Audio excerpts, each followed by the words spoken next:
I remember going to a friend of mine church just to visit.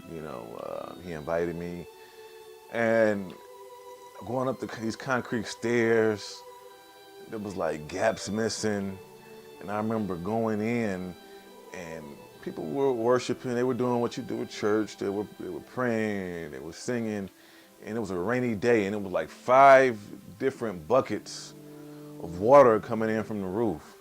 There was paint peeling on the walls.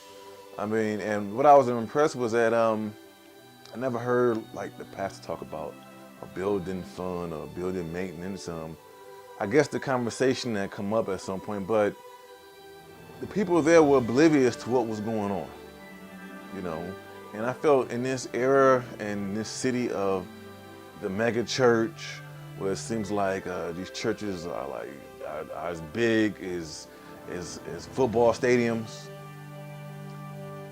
There are several churches that the exterior just looks like it could be an outhouse, but the interior, it has just as much love and worship and faithfulness and care as any place else. And I got to thinking, does your afterlife truly depend on the place of worship you belong to, or how big your church is, or your synagogue or your mosque? I mean, how much of that is if any, is factored into when you leave this world for the next?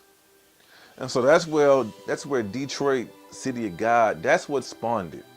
And I began to pay attention to the churches with the duct tape signs on the side, or barbed wire fence, or churches that were in between 2 liquor stores, or the paint was peeling off, or the sign was crooked and missing letters.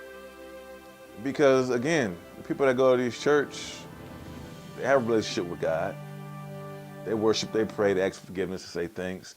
Just because the church looks dilapidated, does that mean that they're not entitled to the same afterlife as the next person? I don't think so. Detroit, City of God. Check it out.